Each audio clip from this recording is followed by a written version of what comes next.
যা ঘটেছিল গণভবনে তাই ঘটল নেপালের সংসদ ভবনে। ছাত্র জনতার বিক্ষোভের আগুনে জ্বলছে নেপাল।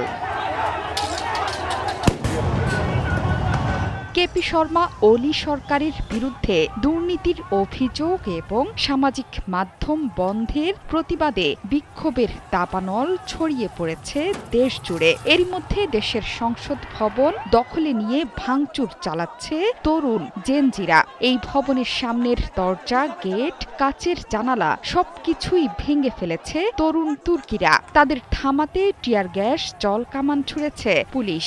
তাতেও দমানো যাচ্ছে না জেনজিদের। দেশের রাষ্ট্রীয় টেলিভিশন বলছে আন্দোলনে এখন পর্যন্ত মারা গেছেন একজন, তবে স্থানীয় গণমাধ্যমগুলো বলছে প্রাণ হারিয়েছেন 14 জন। সোমবার নির্দেশনা ভেঙে পার্লামেন্ট প্রাঙ্গণে প্রবেশ করলেই শুরু হয় ভয়ানক সংঘর্ষ।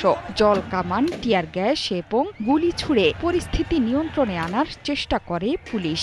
এতে আহত হয়েছে বহু বিক্ষোভকারী। আন্দোলনের নাম বলা হচ্ছে জেনজি রেভলিউশন।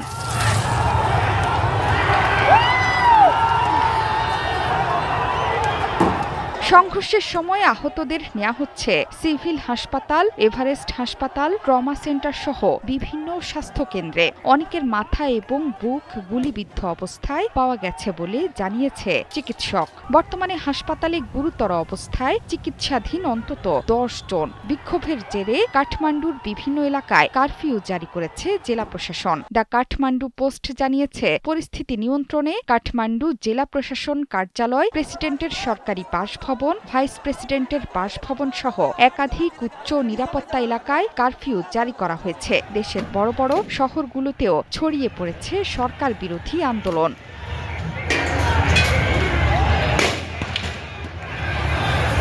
নেপালের কেপি শর্মা ওলি সরকারের বিরুদ্ধে দুর্নীতিসহ নানা অভিযোগ তো ছিলই। 4 সেপ্টেম্বর সেদেশে ফেসবুক, ইউটিউব, এক্স সহ প্রায় সব ধরনের সোশ্যাল মিডিয়া নিষিদ্ধ হওয়ার পরই তেতে উঠে ছাত্র জনতা। তবে সরকার বলছে ভুয়া আইডি ব্যবহার করে ঘৃণা এবং ভুয়া খবর ছড়াচ্ছে সামাজিক যোগাযোগ মাধ্যম ব্যবহারকারীরা। এছাড়া জালিয়াতি সহ নানা অপরাধও হচ্ছে সামাজিক মাধ্যম ব্যবহার করে। নেপালের তথ্য প্রযুক্তি মন্ত্রণালয় জানিয়েছে অপব্যবহার রোধে সরকারের বেঁধে দেওয়ার সময়ের মধ্যে নিবন্ধিত না হওয়ায় ফেসবুক সহ বিভিন্ন সামাজিক যোগাযোগ মাধ্যম বন্ধ করে দেওয়ার উদ্যোগ নেয় নেপাল। এটিকে সরাসরি জনগণের কণ্ঠরোধ বলছে ছাত্র জনতা।